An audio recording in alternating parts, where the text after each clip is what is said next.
And we're live. We're live. Hello. Welcome back to the Bucketheads live stream, Sunday Fun Day. Thank you everybody for joining us. Good to be back. Yes, I'm Andy Brown. And I'm Michael Basso. And together we are Transmute Pictures. So for anybody joining us on the live stream who isn't aware of what's going on, Marco and myself created a Star Wars fan film in 2018 titled Bucketheads, A Star Wars Story. It took off, it did very well, there was a lot of rave review and the fandom seemed to want more, so here we are creating more with Bucketheads Season 1. It's a 5-part miniseries and we're currently working on the first episode. Yeah, again, just filling in anybody who's not aware of what's going on. So we're doing a 5-part miniseries. Each episode's going to be 20 to 30 minutes long. And this time we're really asking the fans for their help. We want to keep you guys in the loop as much as possible with what's going on. So we're doing these weekly live streams and lots of great content coming up on our channel. Lots of behind the scenes videos and us talking about what's going on and stuff. And as I mentioned, this time around we are looking to the fandom for your guys' help in funding this thing. So we've created a Patreon for Transmute Pictures. The link is below, so if you guys want to help support the project and also get tons of access to various goodies that we've curated, lots of digital artwork, and there's going to be physical goodies as well being sent out, you guys can jump on over to the Patreon and check that out. Speaking of which, what do we have on the Patreon new this week? We just released a first sketch of the next poster. Sorry, words are hard. It's Sunday morning. Yes. Our in-house go-to. Our go-to poster artist Shane Molina is working on a new piece of epic artwork. It is a battle on Endor, and I'm just going to show you what he sent us. Here it is. Ooh. This is the first sketch. Yes, so this is going to be one of a number of exclusive pieces of artwork Shane Molina is providing us for Bucketheads. We're going to continue to show some of the updates on these pieces, but a lot of these are going to be exclusive to the patrons. So if you guys want some of these digital pieces, and we'll be sending some out as physical rewards as well, you have to join up on the Patreon. Awesome. Excellent. Well, we already teased it on our social media. Today we're going to be talking about droids. Droids, yes. Lots of droids in the Star Wars universe. It is a big part of being Star Wars, is having droids around. Exactly. So we wouldn't be a good fan film without our own. That's right. We are very excited that we are getting our own custom droid built for the series, which is going to be its own character. Yes, but Marco and I are filmmakers, not fabricators. We're dreamers like the rest of them, but when it comes to droid design, we need a little bit of help. So we've employed a group of very special people, a couple of which join us today. Exactly. So today we have Aaron Lutch and Aaron Gilbert. So they're both Aarons. So Aaron Lutch we're going to address as Aaron so that we can kind of keep them separate. And Aaron Gilbert will be Aaron Gilbert. So we have on screen with us Aaron Gilbert here. Aaron, hey, why don't you say hi and tell us a little bit about yourself? Sure. I'm Aaron. In the group, some people call me A4 because I'm the fourth Aaron of the group. There's so many of them. Yes. I'm clearly a Star Wars fan and a maker, and those things go together really nice in the Droid Builders group. So, really happy to be helping you guys out with this project. I'm actually really excited about it, and you can see how I spend my free time. Yeah, those droids look really cool. Yes. Here, let's get into who the droids are in just a moment here. Let's intro our other guest here. So we also have Aaron, Aaron Lutch. Hi there. Yes, my name is Aaron. I've been a member of the BC Droid Builders for a little while. I was kind of helping with Cam Ross and Doug and a couple other local BC builders trying to really get the droid scene going here in British Columbia. We've all been kind of members of the local costuming clubs like the 501st Legion and the Rebel Legion and the Mercs, and we're all kind of working together to kind of build each other's group up. So I've been a member of the 501st for 5 years. I've got a couple of costumes, and clearly that bug has kind of translated into other forms of prop building as well. Awesome. And so to let everyone know, the group that these gentlemen are talking about is the BC Droid Builders Group, which, correct me if I'm wrong, but is sort of a branch of a larger organization, the Droid Builders Club or group. Is that right? That's right. Yeah. Yeah. So we've got an organization here in British Columbia of just a bunch of very keen, knowledgeable individuals who build droids. So thanks for joining us today, guys, and thanks for helping out with the project. Thanks for having us. Yeah, so we did see in each of your screen very clearly you guys are massive droid fans. Who do you have with us today as the droids in front and behind you? Let's start with you, Ron. I've got here, this is the first droid that I kind of built. I usually like calling this the gateway droid. That's the comp droid, the GNK power droid. Mainly because you can build them in many different ways, and really what it comes down to are two Rubbermaid totes that are kind of put on top of themselves, and then you kind of just go to town with it and Star Wars-ize it with a bunch of greeblies and lights and whatever you like. Some of them, I think there was one British guy that had one actually moving, which is actually kind of cool. But anyway, most of them are static. And then you kind of move along to the mouse droid here, which was my first moving droid. And essentially it's an RC car with a different shell, really. If you open him up, he's just an RC car with different greeblies and bits and bobs. From there, after the mouse, I kind of moved on to BB-8 here, who's joining us today. So BB-8's full Astromech. He rolls around, he does a whole bunch of different things, and probably one of my largest projects to date. After that, we've got the Nurse Droid, which is kind of a deep cut. I don't know if some of your viewers know the VR experience, the Droid Repair Bay, but this is a small Nurse Droid that is in the VR experience there. It's so essentially it's a toy. It's the old Spin Master Hero BB-8 that's repainted and with a different dome on it.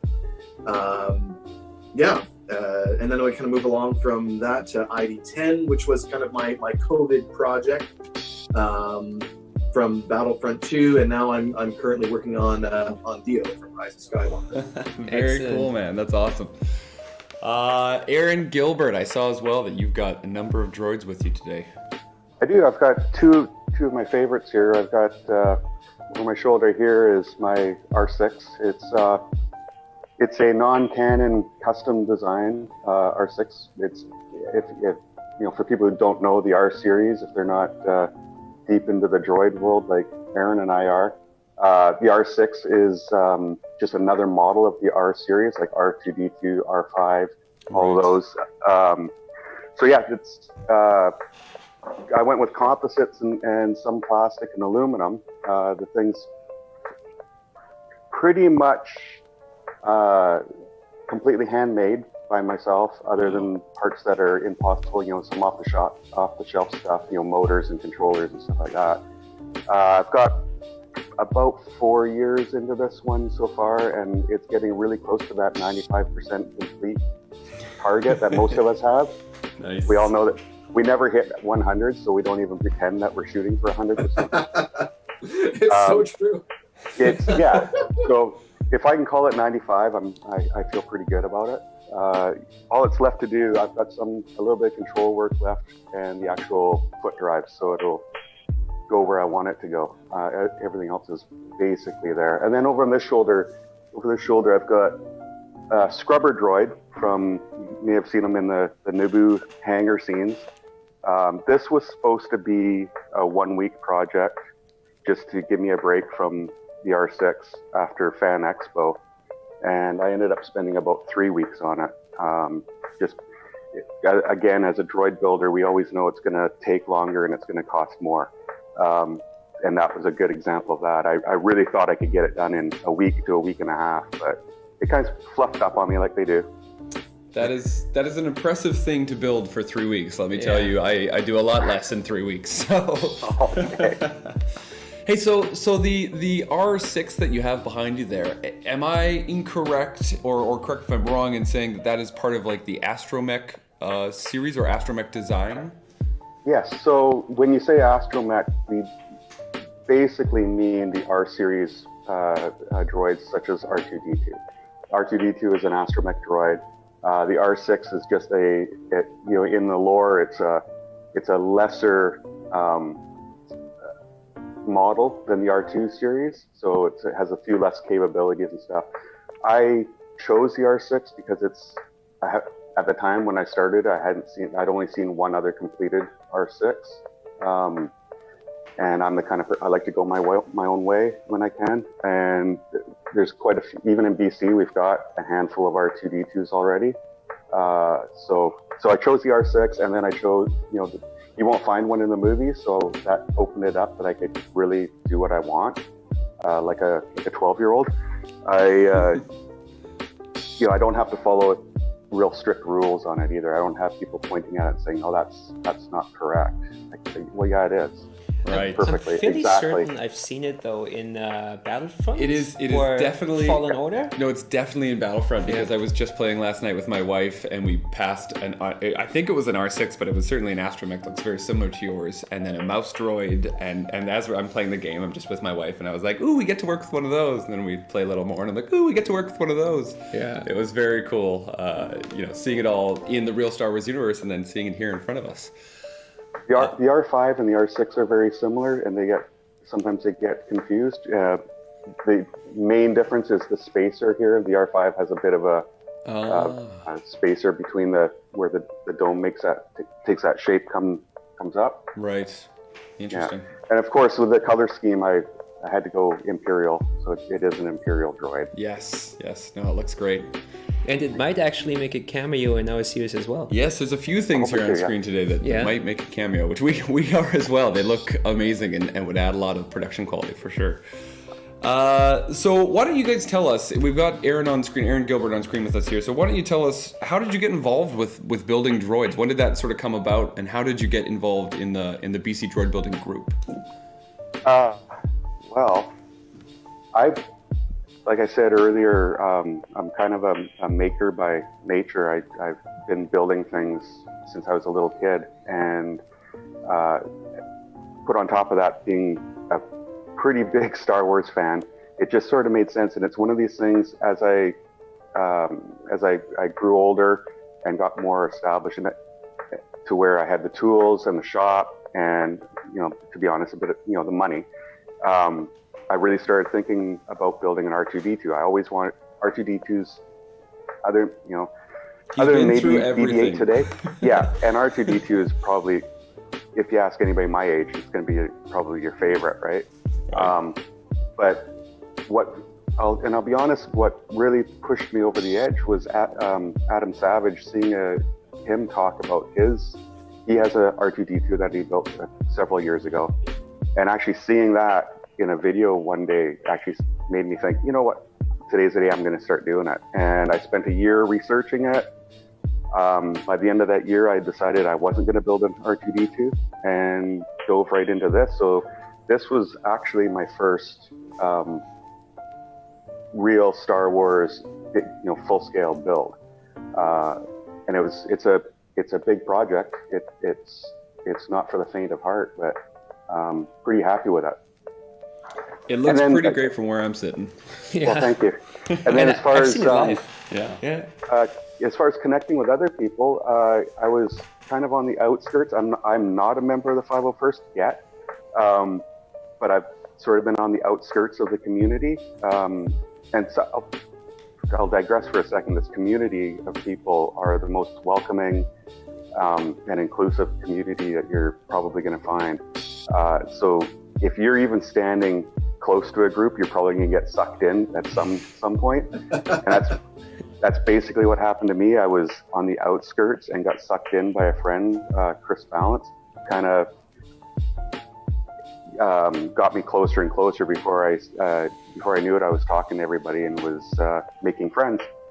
And then Aaron and Cam started talking about we really need a group of our own, and next thing you know, we've got a droid builders group. Very cool. And so just to be clear there, so you do not need to be a member of the 501st to be involved in the BC Droid Building Group. No, Aaron will, he says it best. He says, all you have to do is build a droid. Right. Simple, right? Seems like a fair requirement for joining the Droid Building Group. Yes. Yeah. In my mind, I think it's true. You should be building a droid or build a droid. It doesn't have to be a 5-year commitment. There's lots of people that are. You can build a droid out of cardboard, and I would invite you to my table. So it doesn't have to be fancy. Awesome. And one last question for you in that vein. So is the BC Droid Building Group exclusive to Star Wars droids, or do you guys build other droids outside, or take people who build other droids outside of the Star Wars universe? Aaron might be able to answer that question better. When we were talking about this a year and a half or so ago in an email chain, I actually posed that question, and we didn't really have a good answer to it because I wanted to build Rosie the robot once upon a time. I'm not sure if any of you guys know the Jetsons. I remember from a long time ago, I do. So I don't know if she qualifies or not. Again, for myself, I think all making is we're already in a family. Whether that they belong in the BC Droid Builders group is, I guess, yet to be seen. I'm not sure. Perhaps too political of a question. Honestly, actually, it isn't, because the other droid builders groups around the world, they've got droids, they've got Daleks, they've got other droids. I mean, some of these groups have their own groups as well. So, for instance, one of the other droids that I'd love to build later on, which they're developing the official files right now, is Wally. Yes. Wally would be totally come on, this is, I think, one of the biggest things that droid building really, it's the camaraderie, but it's also the desire to kind of learn new things. So for me, I mean, like I said, the Gonk was my first one, and I'd never touched RC or Arduino or anything like that. I was even I didn't even have a soldering iron. It was I knew nothing about droid building. And then slowly and surely you pick it up, you talk to people, you learn new things, and you start building. I'd never held an airbrush before joining any of this. And you just learn all of these new skills. And I don't think it really matters what fandom it really comes from. If you're building something, come on, I think it's just because we've been so associated with our local costume groups that Star Wars is definitely a driving force for a lot of us. But I mean, one of my favorite droids growing up were robots. Droid, I guess, is more of a Star Wars term, but robots growing up was Johnny 5 from Short Circuit. And there are some builders out there that built it, but that's you got to take a mortgage on a house to build that. Oh man, very cool. Well, that's actually a great segue to another question for the Aarons. We wanted to know, what is your favorite droid, both within the Star Wars universe and outside the Star Wars universe?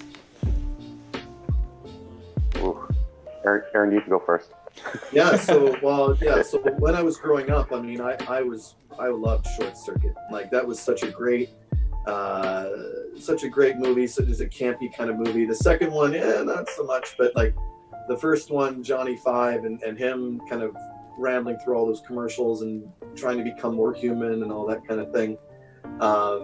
That was a really cool droid in my mind growing up. But now I look at Wally, and okay, so touching base on that, I really want to build Wally, and it's one of those things where a droid that doesn't really say much. That whole movie is there's not a lot of dialogue really happening in Wally, but the way that Wally is able to communicate and share emotion and share feeling, almost to the point of being a mime, where he's got more kind of just movements and how his eyes move and all of his different expressions that just kind of make him emote and become more of a character.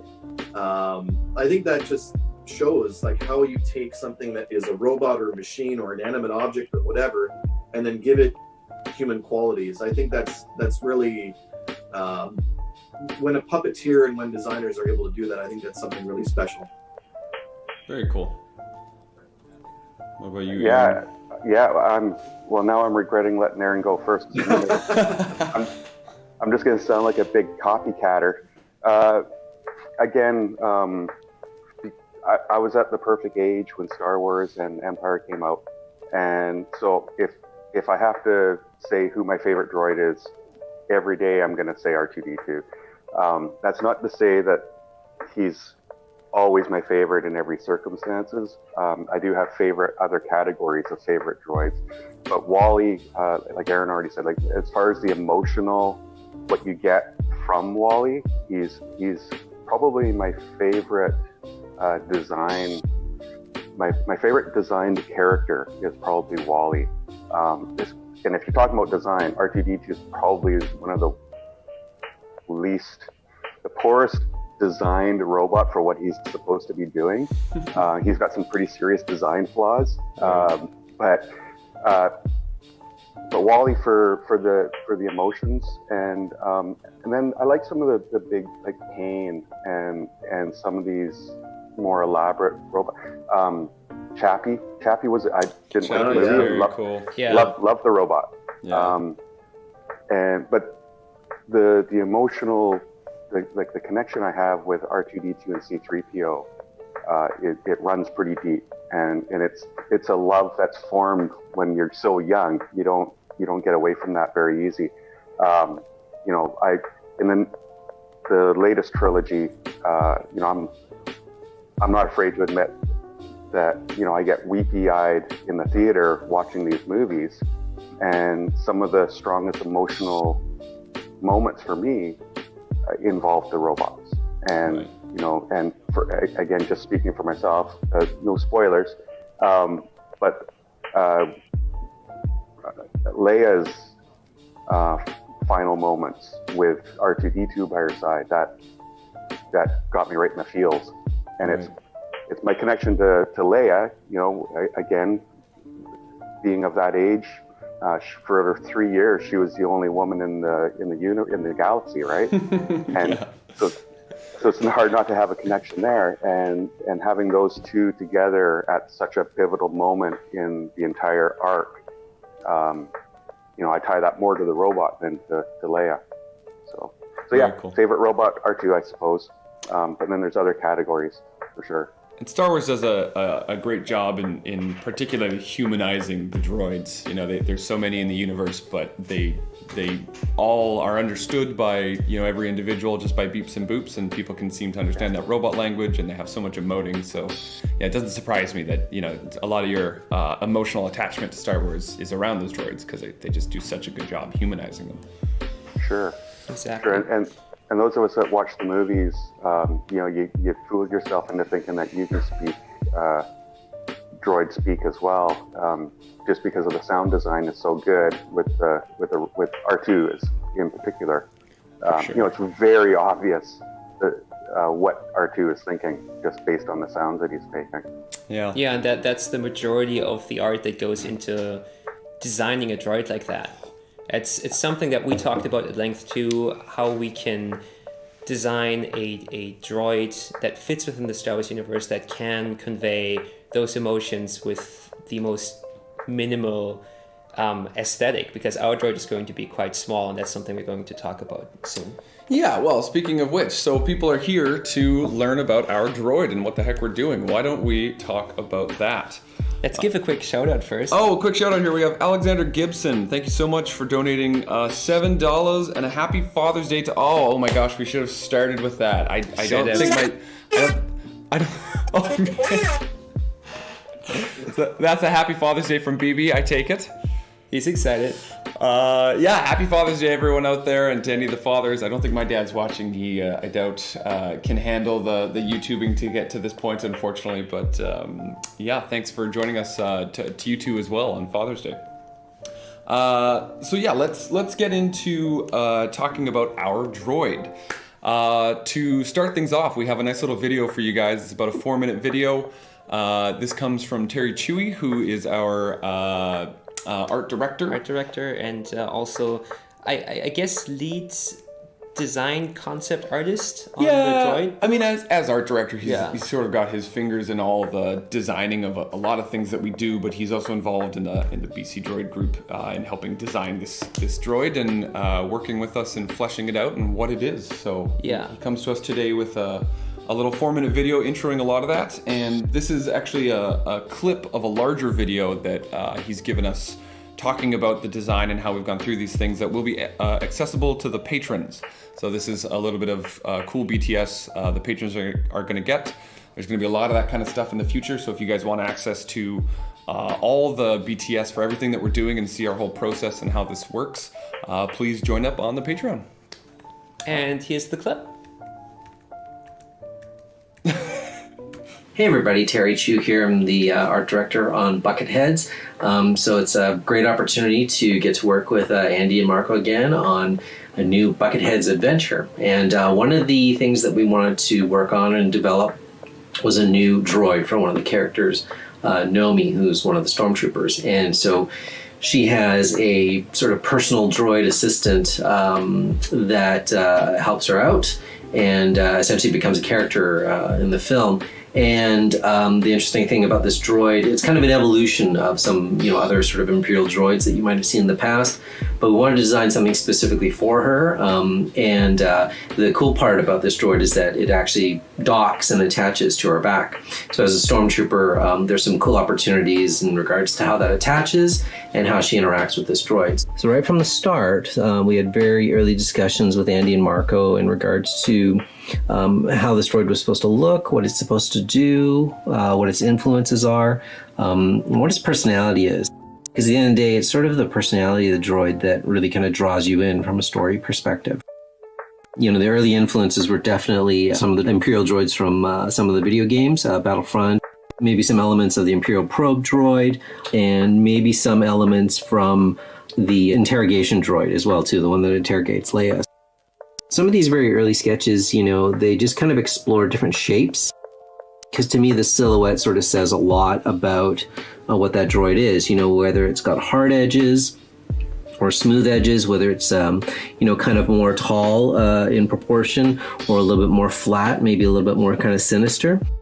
What we kind of decided was that it was good if it had sort of the sharper edges to it, right? Rather than kind of like the fully curved. Because there are other droids that exist in sort of the Star Wars canon that, while they're great references, we didn't want it just to be a copy of one of those. We wanted it to be sort of an evolution of maybe a specific model. We knew right off the bat that the droid didn't necessarily need to be 100% an animatronic or remote control. We wanted to keep the droid fairly simple, and so something that we thought we could use was kind of like a gimbal mount that you would see. So that's why you see most of these drawings have like a post or an arm or something like that sticking out from the bottom of the droid, and that's primarily so that we can puppet it.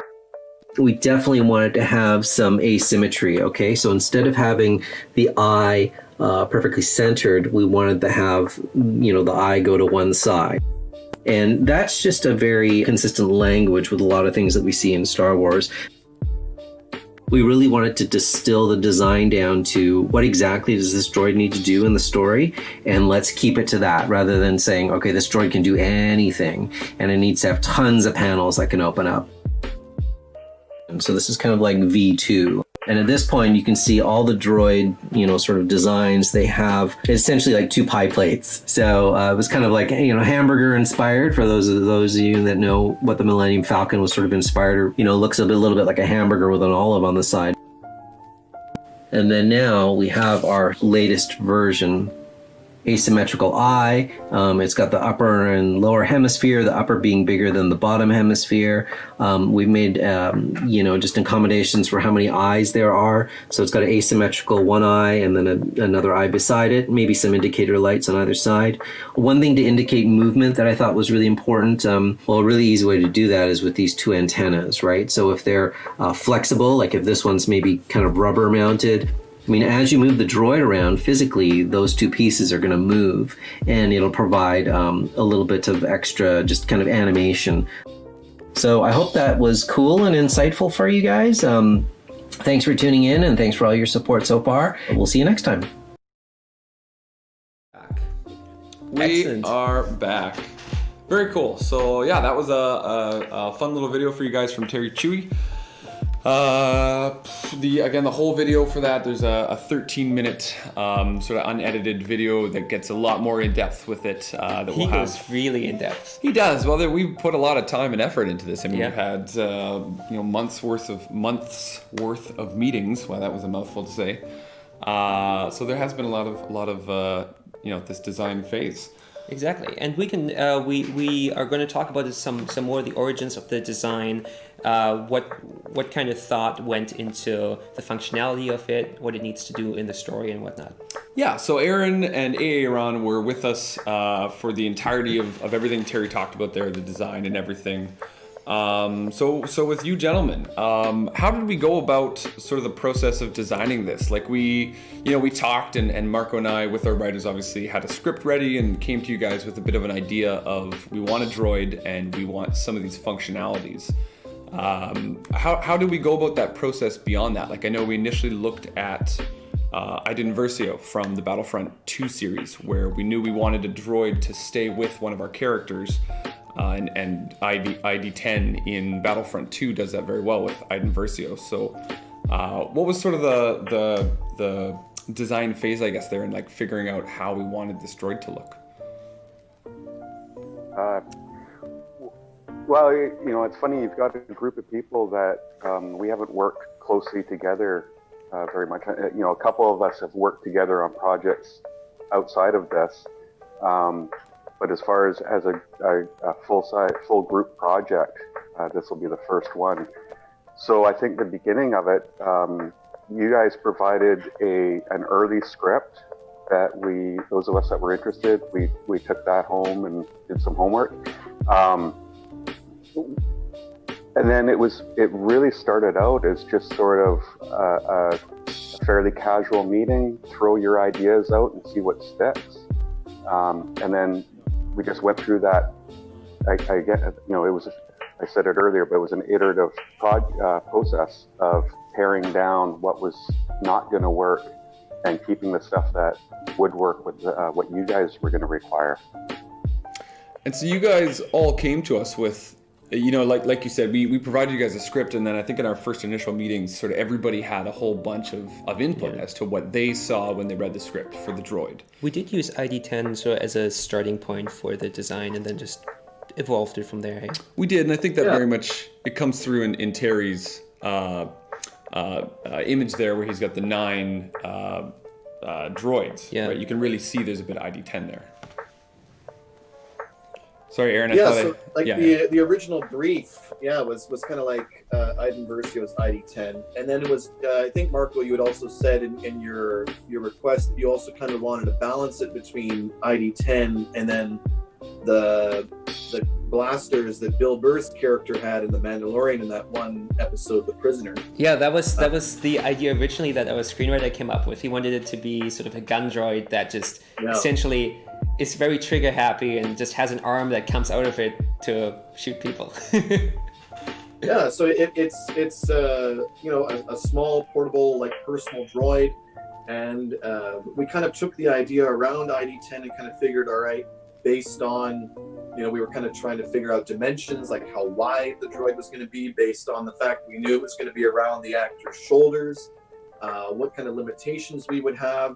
And one of the things through the design process that I thought was really cool, and I know Terry's worked on television and movies before, and he designs props and builds stuff, so he kind of knows like what we can kind of work with. So like I I don't know, like in terms of like a camera kind of setup. It's like, all right, it doesn't need to have all the bells and whistles with it, right? Because you're just shooting it for a particular scene. Or then Aaron does some really cool work with cables.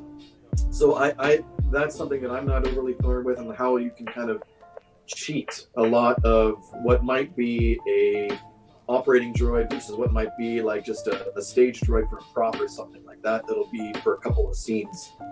So that's something that I've been learning through this process, where it's like, it doesn't need to be a fully finished droid that is just going to be on camera. Like one of the first designs that I thought was really cool had kind of like a snake, kind of a turret that kind of came up from it, and then we were trying to figure out like, well, how is this going to work? And through that design, we kind of pared it down into, well, what do we really need for the shots, and right.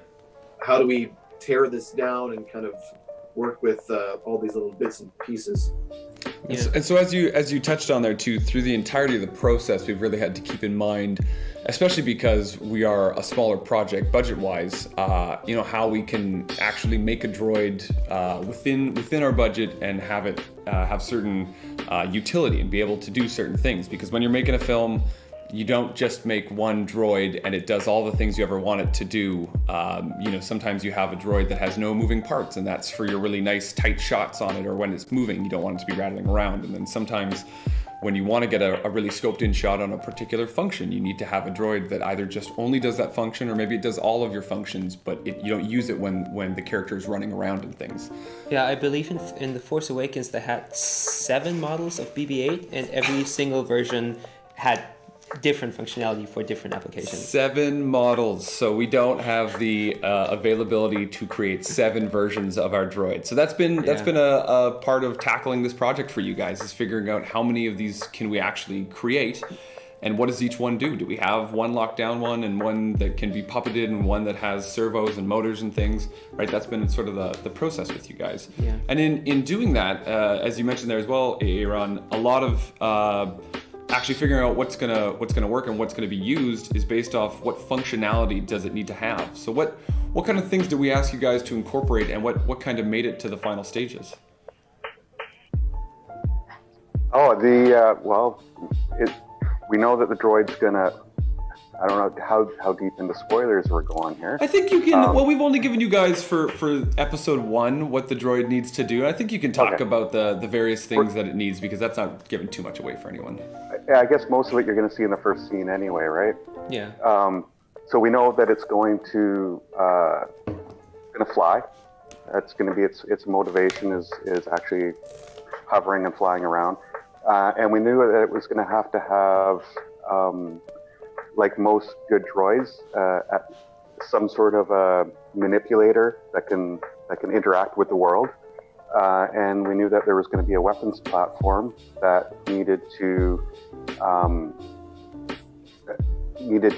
be able to protect the droid and its compatriot.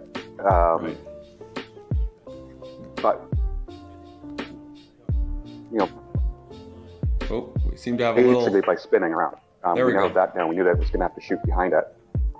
Sorry, what's that? We were just having a little technical there. Yeah, you're back. You're good. Okay, so yeah, weapon, and we knew it was going to fly, and we eventually zeroed in on the actual physical size of it. There's also a docking mechanism that the thing needs, which will be a portable dock, and that's a design consideration as well. Aaron mentioned that it's going to spend some time behind an actor, so that's something that we've put a lot of thought into as well, and so something that I know I brought up at the first meeting, and we've since talked a lot about it at meetings since, is being able to emote. So some sort of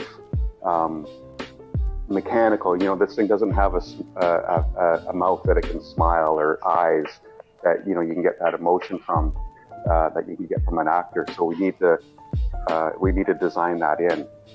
For sure, and unlike Dio, who can speak, we're going with more the traditional droid option for Star Wars, where it is, it might have some audio sensors and things, but this doesn't say full words. It doesn't, beeps and boops over actually speaking. So emoting was very important in like the face and, some sort of design that looks like it is, again, we're humanizing the robot like Star Wars does. Yeah. Hey, and Aaron, you actually created your own motion study at the beginning, and we actually have that here as well.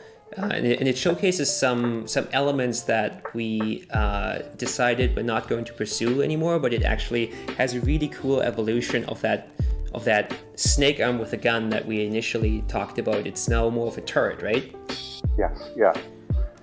It simplifies it, and it makes more sense with the form factor you guys were looking at again with the ID10. That form factor, it's pretty sleek. Now again, with your design requirements, you guys have asked for a little bit more sharp angles than the flowing curves.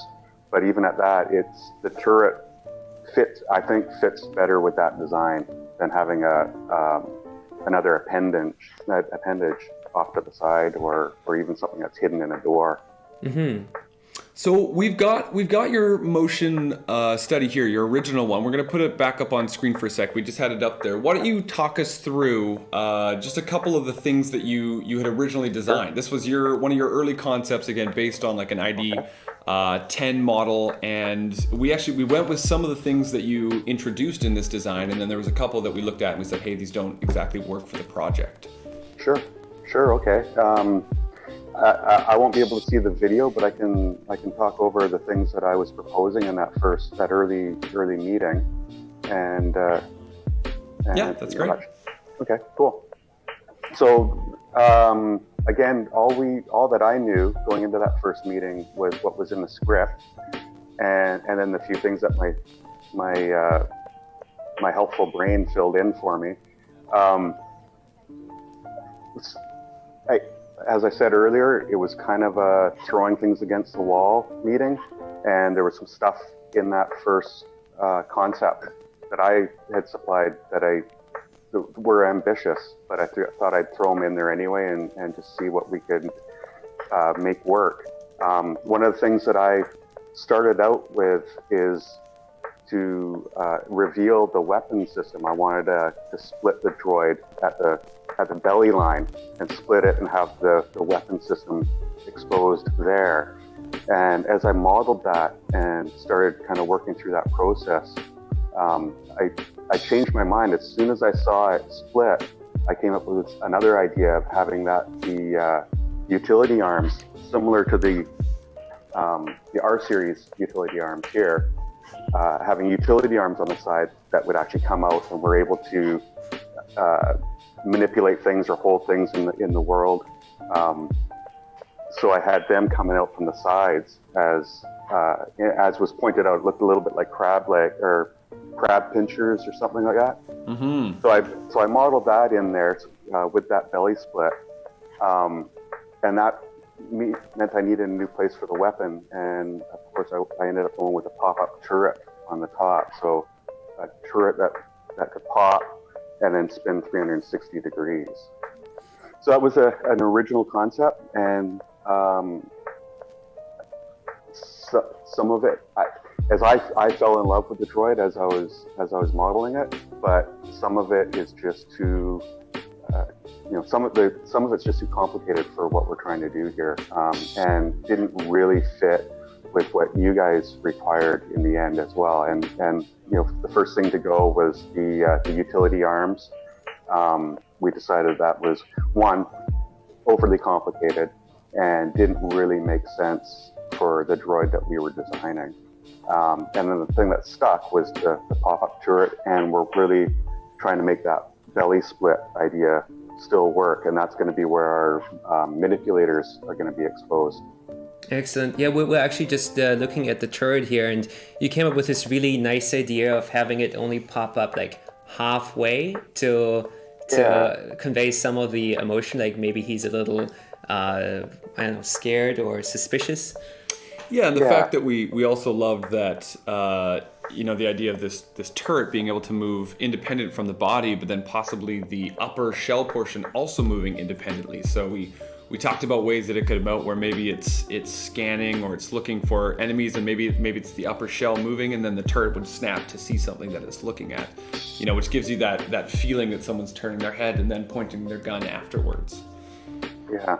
Yeah. So sorry. One of the things, as I was modeling that, I was thinking it gave you guys as the real storytellers, give you an extra tool to use to express, that little bit of emotion. You want to express that the droid's just suspicious. You can have that half cocked or half popped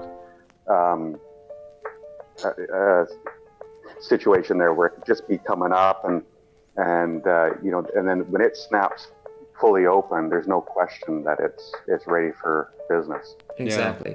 Yeah. We talked about how we're going to make it move earlier, and puppetry in particular. Now, this is something you posted a couple days ago to our group, and I haven't had a chance to put it up here in the stream yet, but you're currently experimenting with cables, is that correct? Yep. Yeah, I've worked with cables before, and I was pretty confident that I could, just about that turret, I was confident that I could get those two movements, the pop and the spin. I thought that the easiest way to get that easy and less expensive, we could spend all of your money on it and make it really easy. Please don't. Yeah. Full motors. Yeah. But a single cable, I thought I can do this with a single cable, and I modeled it again digitally, and everything seemed like it should work. But I had to break it out and actually have some physical models to play with, to hold in my hand and actually go through the motions with it and see if it was really doing what I envisioned. And that's again part of my process. My shop is full of small bits and pieces that I have to hold in my hand to make sure what I'm thinking is real. And my helpful brain isn't just pushing me down a path that I'd have no business going down. So. In that motion study that we had on the screen there with one of your earlier designs, you had basically 3 chunks of functionality, involved that you were showcasing there. But there's even more than that we have incorporated in the droid, or that we've talked about having in our droid. And you've sent us a further motion study since that was actually showcasing some of the mechanics that you were just talking about, like the cable, doing the turn and whatnot. And I think you said in that motion study, like, you ran into a little bit of maybe a realization that some of these things were going to be hard to incorporate in such a small design. We talked a little bit about as well in that early one, the one that we had on screen, where we had the pincers involved, and we took those out for a number of reasons. But I think maybe you were again realizing as you put some of these together that it's going to be hard to squeeze all that functionality we want inside this droid, inside such a small casing, basically.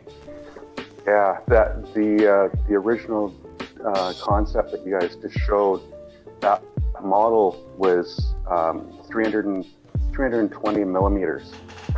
So that model would have, in the real world, would have been like that. And having all the, that seems small, compared to something like this. That's still small, but it's all the space in the world. But if it's here, over your shoulder. Yeah, and we've since then brought that down to closer to 200 millimeters, right, or 8 inches, and that really tightened things up. And one of the things, and also the weight, like I think I said earlier, I've worked with cables before, but they were a bit heavier than what I'm trying to use now. I'm trying to use a cable. The cable needs to be light because it can't be dragging.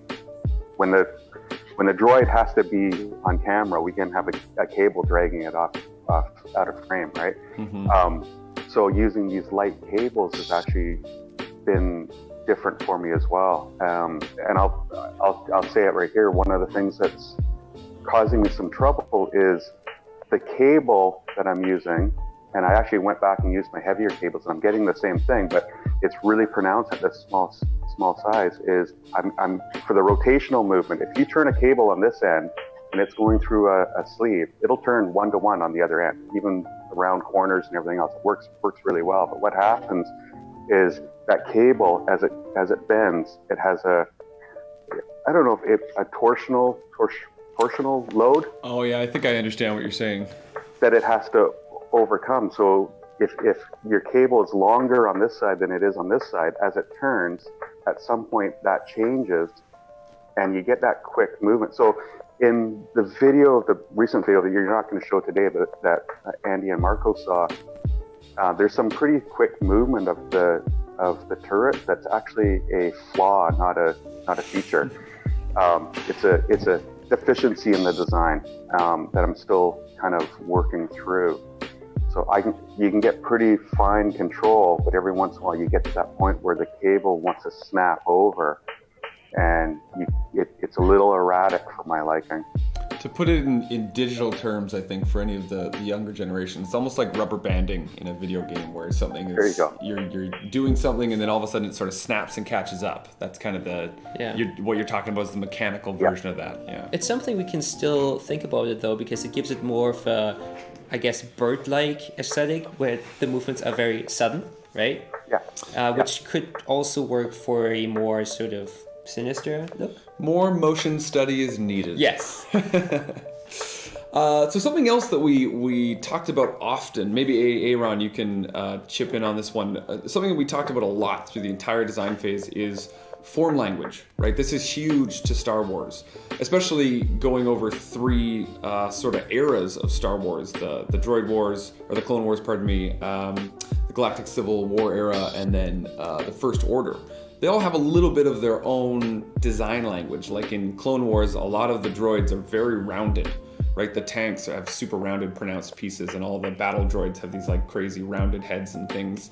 And then when we get into like Galactic Civil War era, there's a lot more sharp edges to things. And I think that even just continues further into the First Order. Aaron, rather, could you touch on that a little for us, and like what some of the challenges and the things we looked at when we talked about form language, even in the eyes and things like that? Well, that's a fairly long talking point, but I'll just kind of summarize. It's essentially, you kind of want to take a look at how, like, the evolution of a particular droid. So I think from what Terry's designs were kind of looking at when we were looking at the design of a mishmash of ID10 and Bill Burr's droid, and kind of how that would kind of look and what kind of, quote unquote, facial features would be kind of presented. We knew that we kind of wanted to work with a particular eye, and then the idea of ID10 being kind of curved. Yeah, it's kind of touches on the original probe droid that we saw from Empire, right? So we had that kind of curved kind of point, but the wonderful thing about the probe droid is it had those angular claw-like kind of legs, which made it a lot more sinister. But when we're dealing with a droid, like going into this kind of, and we're trying to kind of continue this kind of theme, I guess, while still making it kind of new. Yeah, you take a look at Imperial droids and how they have a definite more angled, harsh kind of sharp edging, where someone like BB-8, I think there was some kind of psychological study where you take a look at circles and rounded edges, and there's just a lot more of a pleasant feeling with it. And kind of the same thing when you have Dio. It's a lot more. I think some of the earlier designs of Dio had a more of a rounded kind of like a duck almost. It was built off of like a toy duck. But people get these subconscious feelings when they see different shapes, right? And even colors as well. Like, we haven't fully discussed much of the colors of what our droid is going to look like. We kind of tossed around the idea of darks, but like, when it comes to lighting the droid, you don't want to have it pitch black because the lighting is going to be a bit of an issue. So if you are going to have it, specific colors? What do the colors represent for the droid, and how is that going to kind of, again, add to these humanistic qualities of the droid? But touching again on kind of what you're asking about in form language, like and this whole idea of having a face, it's you kind of look at something, and I worked with Terry when I was kind of building my Gong about what the arrangement would be. Like if you take a look at BB-8 or R2 or other droids like that, they have their hollow projector, and they have this kind of like happy kind of a face that you can kind of see within the droid. And it's not just randomly kind of placed greeblies, as we would call them. They actually are kind of put together in an arrangement that kind of has this it's very hard to explain sometimes. You just kind of start putting it together. I don't know. Aaron, is there anything that you would be able to kind of add in on this? I think I'm just rambling at this point. I enjoyed every moment of the rambles. Yeah, no, I think you nailed it. I think you hit all the key points there. It doesn't feel like I did. I feel like I just talked for a long time. Well, you brought up a couple of interesting things. I thought so. A lot of these things have crossover when we're talking about them. When we're talking about, say, the face and how we want to be able to emote with our droid. But we also talk about color palettes, right? We want it to look like it's coming from the Imperial side, but we're also, as Marco and I are cinematographers, we're keenly aware of how to light these things. So something that I think Aaron Gilbert proposed in one of his motion studies or one of our meetings was again having the droid separate in the middle. So we talked about how that could become part of maybe the mouth of the droid, right? The eye, the Cyclops eye will always sort of sit on the top, and then it could separate and have sort of a mouthpiece. And again, the crossover there maybe comes in that we talked about having it be like a chrome band. And so that helps us get reflective light kicks off of it. And there's a ton of crossover in trying to figure out the design of these things, because you really do need to incorporate so many ideas and make sure you're thinking about so many different things when we're talking about it. I also think it's great that you mentioned earlier how we initially talked about legs.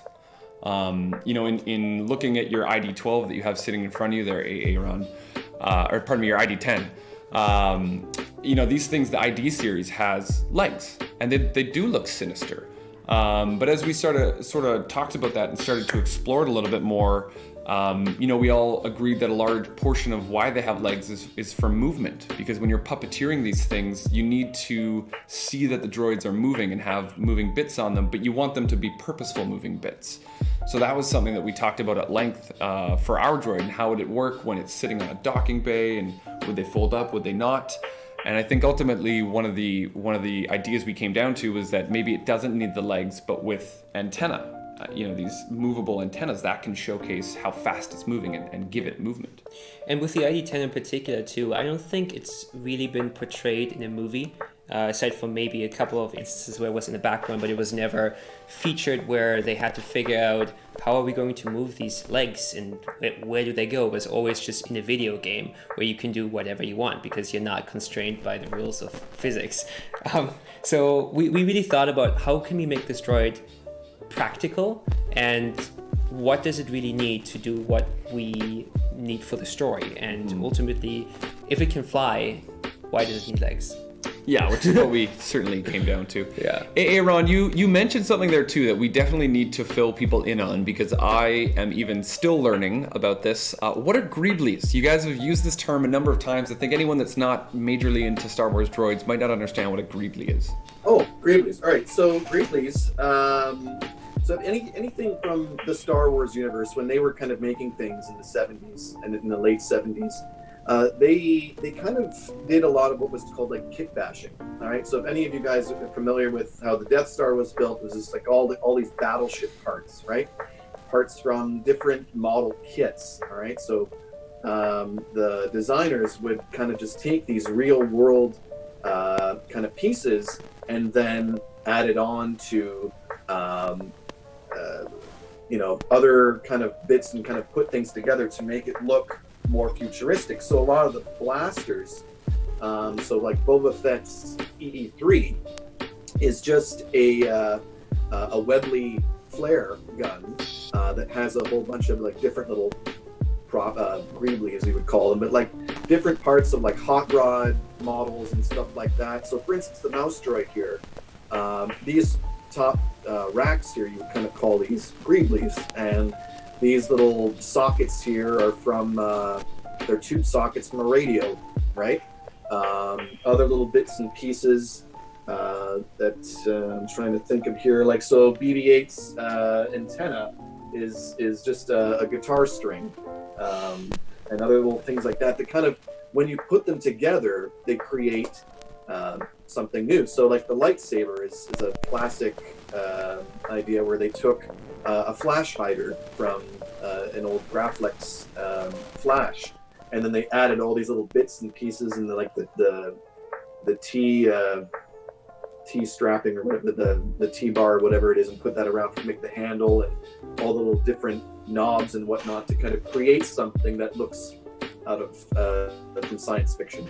So it's taking something as a base and then essentially attaching more pieces, sort of ornamentally, but they can have a design function to them if you can incorporate it that way. But it's sort of building onto a base. And this is the thing. The trick is that you want to do it in such a way, and it's kind of one of these things where the more you do it, the better you get at it, because you don't want to just like put a socket that looks like it's from our world, and someone who looks at it like, oh, well, that's just a socket, right? You have to kind of like combine it or modify it and put it in a way where it still looks different, right? And that goes back to like form language, right? Like everything really is connected when you're thinking about these things. You have to do your research and look at what Star Wars as a universe incorporates in their design of droids, because you could easily, make your own thing and say, hey, this is a Star Wars film or whatever, and so I incorporated this thing, but that doesn't necessarily mean it's selling psychologically to the audience. They need to buy into it as much as you believe it, right?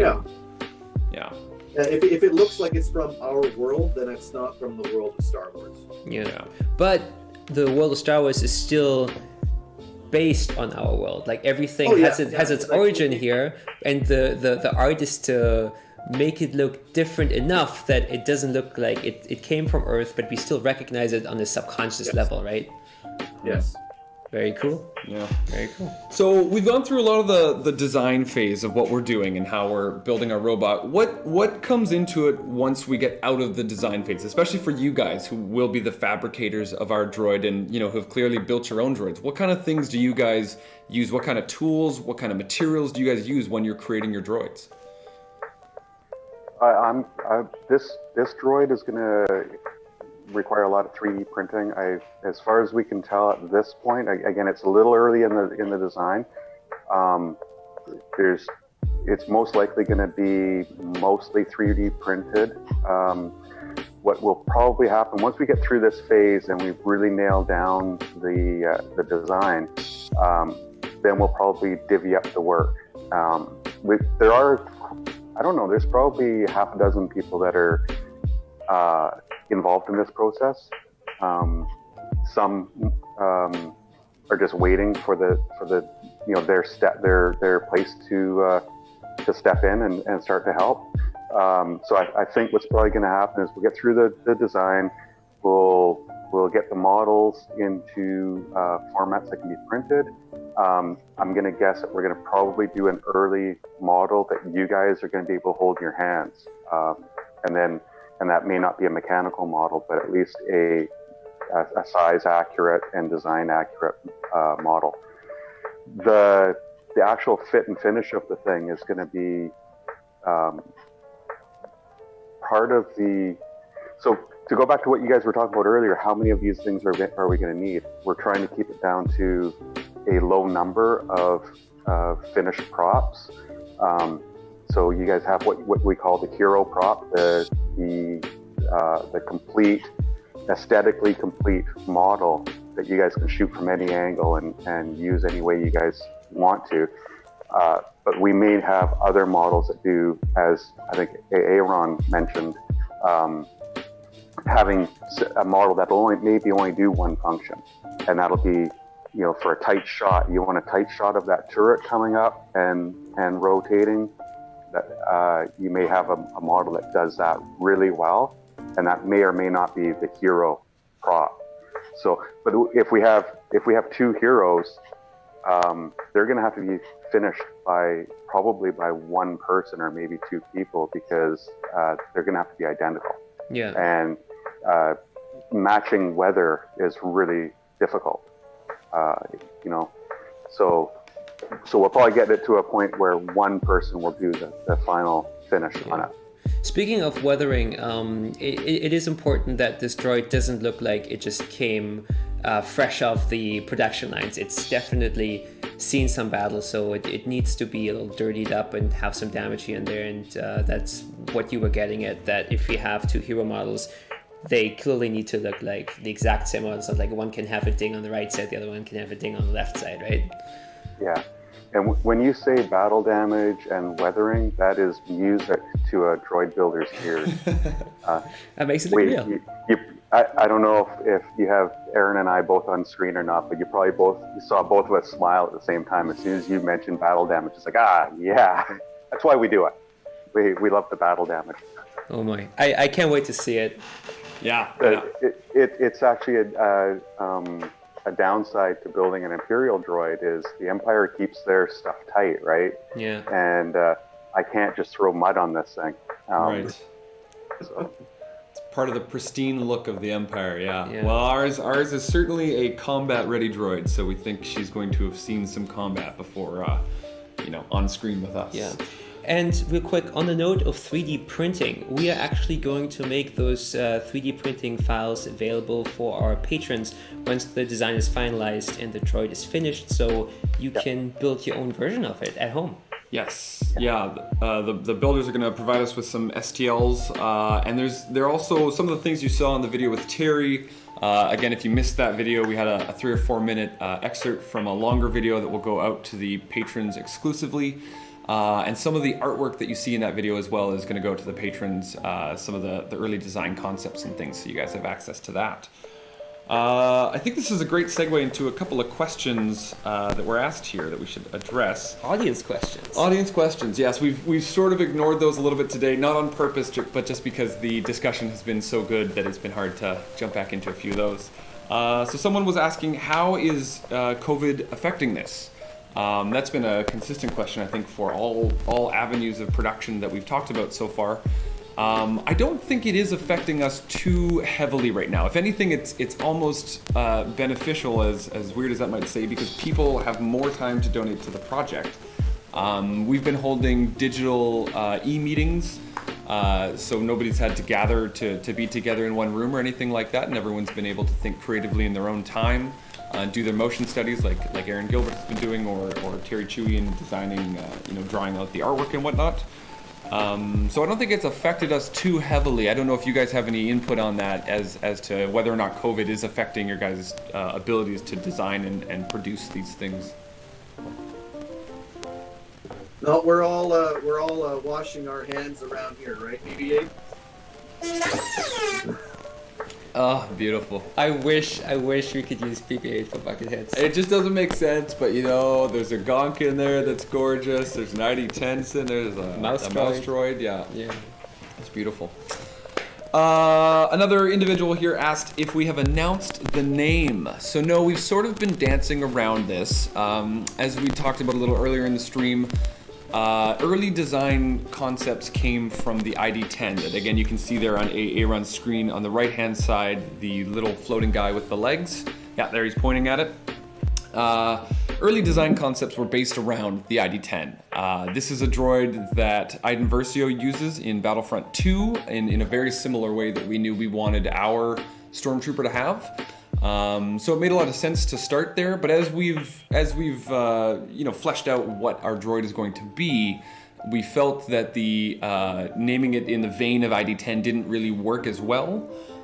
We did have an earlier name, but we realized there was sort of a conflict of interest and that historically it might have brought up some confusion in the Star Wars universe. So at the moment we are nameless for our droid. We have sometimes affectionately referred to it as ID-12, which I think I let slip earlier in the stream. I called it that once. As an evolution of the ID10. As an evolution, Yeah. that's what we were originally considering, but we are still in the early stages of thinking of names. If you guys have any names for us, feel free to ping them into the chat if you wish. We do read all of your guys' comments. It's going to be Droidy McDroidface. Don't do that. Aaron is not in charge of naming the droid, regardless of what he says. That's not what project manager means, Aaron. It's like Bodie McBoatface, but for droids. Bodie McBoatface. No. We've got another question here from Jackson Palmer. Transmute, what do you guys think of the little droid that Cal has in the game Jedi Fallen Order? I love that droid so much, but it's just not something we can realistically pull off within the range of our budget, because that droid is basically fully autonomous. Just sits on someone's back and crawls around, which means we would need some animatronic solution for that. Remind me again. It's like Dio, right? The one. No. It's like his name is BD1. Yeah, it's BD1. Sorry, I'm totally jumping in here. Haha. You're building one, right? Yes. This is why you're here. This is why you're here. One of our builders, Andrew, built a BD1, and it is absolutely beautiful. Yeah. So Michael Badley developed the kind of files for a really nice BD1 based off the Fallen Order droid, and basically, kind of what those builders have kind of figured out is that in order to kind of get all the motion to get out of BD1, it hasn't really been able to kind of move because it has that like chicken walker kind of a movement. So it's mainly been a tabletop droid that has like kind of all the bits and pieces and everything in a base, and then the droid is able to kind of, like, it has legs where it kind of bends, and it can kind of emote by turning its head, and then it's got its little ears kind of going. And one of the things that Andrew used from BD1 that I know he's using on one of his new Senate droid, and I think we're talking about implementing it into the Bucketheads droid, is an iris that kind of goes in and out. I don't know if that was mentioned yet, but that is something that Andrew's kind of been talking about implementing as well.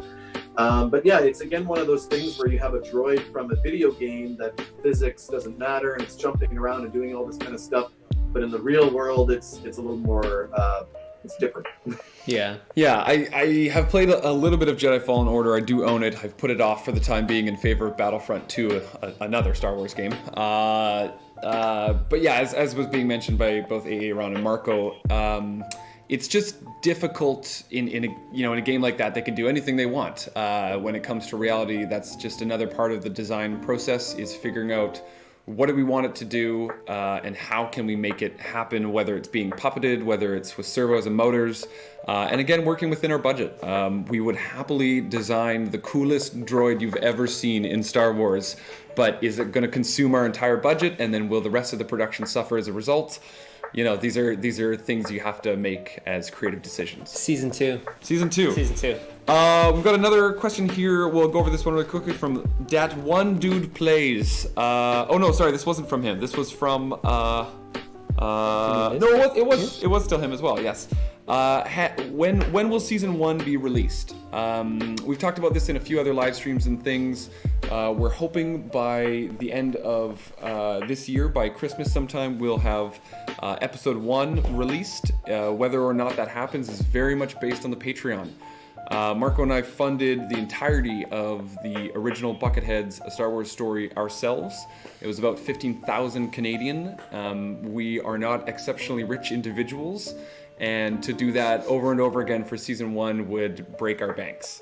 So we very much are looking to the fandom this time. If this is something you guys want to help, or if this is something that interests you guys, if everything that we talk about here sounds good and cool, as we certainly hope it does, we very much are looking to the fandom to donate to the project and make this become a reality.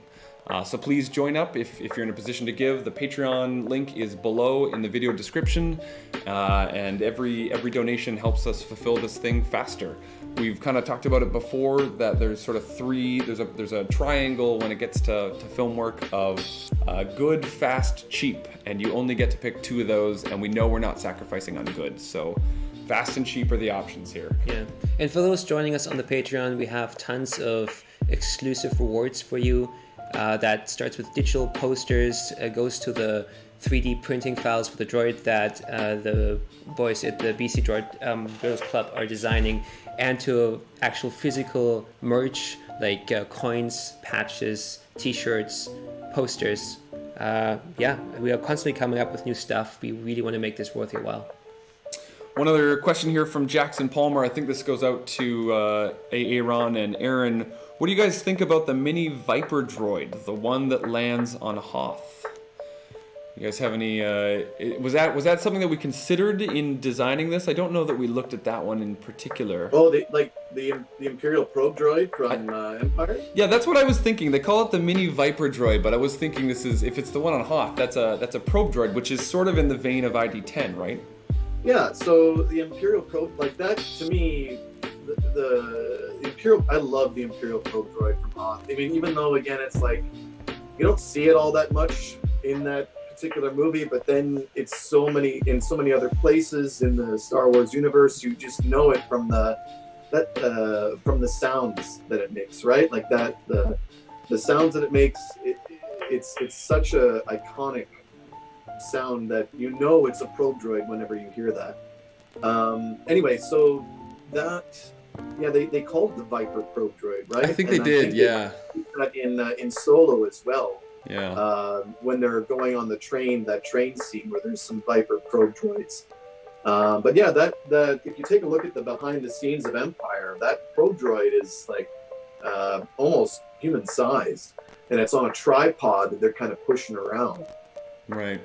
Yeah, and that, again, those probe droids, when we talked about it initially in the design phase, I think that's what really was in my mind when we talked about legs.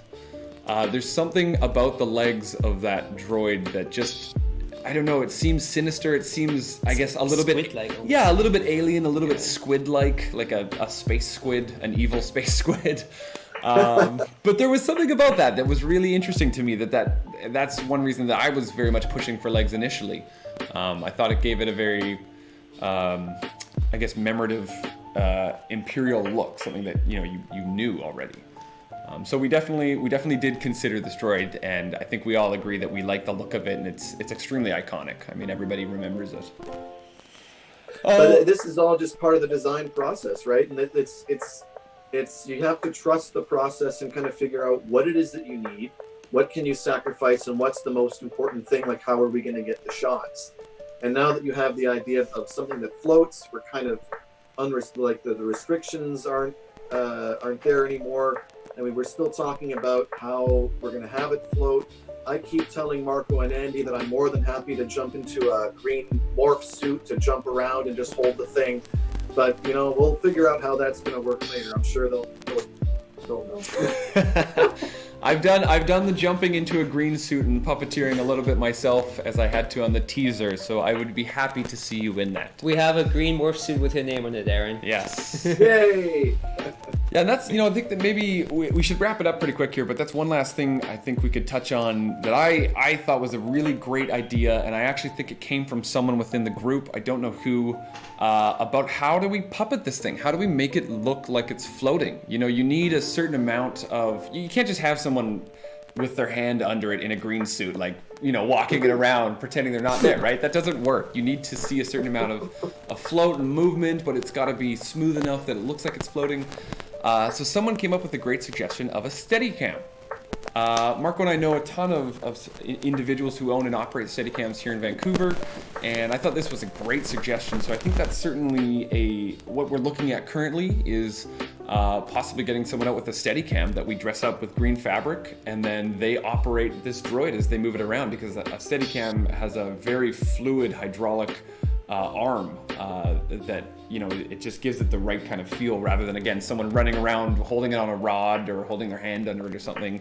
It's a bit of a different feeling, to get the nice floating motion in there. Yeah. On that note, one of the ideas that was also floated was that we take one of those small toy drones and use our droid essentially as a shell for that, so it could literally fly. But I think we decided that the Steadicam approach was more practical and more precise for what we're doing. And that definitely goes back, again, like you need to really have your brain in like 5 different places when you're thinking about designing these things, because as great as that is, and it probably would have had a better motion to it and be a bit more realistic than painting out a guy in a green suit. But again, we had to think about all the other functions this droid has to have. Making it float in real life is not necessarily a function it needs to have, because we have puppeteering as an option. And if we did incorporate that, how much space would that take up in the actual design, so that we couldn't have an articulating arm that comes out and does things with doors, or the pop-up turret, or different things like that. They all take up space inside the actual design, and it just came down to really how much can we jam pack in there. That's right. That's right. So, gentlemen, I think we're going to wrap it up. This has been an excellent talk. Thank you so much for joining us. Again, here today on screen right now is Aaron Lutch, Aaron, from the BC Droid Building Group. And the other gentleman, Aaron Gilbert. Aaron, say hi just so your voice pops back, or your face pops back up. Oh, here I am. There we go. Hey, look at that. Yeah. This is how Zoom works. Thank you guys so much for joining us. Super appreciate it. And of course, all your hard work as well in helping design this. I know we're both really looking forward to, continuing the process, really. Yeah, I'm incredibly excited to have not just a Star Wars droid, but a custom Star Wars droid as part of our story being made for the Bucketheads series. That's honestly something I never imagined would happen, and I couldn't be more excited. Yeah, I think I'll only speak for myself here, but I'm really excited to be a part of it, and I'm super happy to be helping you guys out with this as well. Awesome. Thank you, guys. Yeah. Goyce. Wow, all right. I don't know what came out there. Okay. Thank you, guys. Thank you. Take care. Thank you, Aaron. If you guys are enjoying what you're seeing on screen, if you enjoyed what you heard today, if you like listening about the project or what's coming up, if you're a Star Wars fan, please, we are looking to you, the fandom, to help us create this project. So check out our Patreon below in the link to the video, in the description to the video rather. There's a link to the Patreon there, and lots of goodies for you guys, lots of exclusive stuff, from artwork to upcoming STL files, so you can build your own droid. And an upcoming director's commentary on the original Buckethead short. Yes, there's some very cool stuff in there and coming up. So please help us with the project and donate if you're able to. Yes, we will return next weekend with yet another live stream. We will, and until then, May the Force be with you. May the Force be with you. See ya.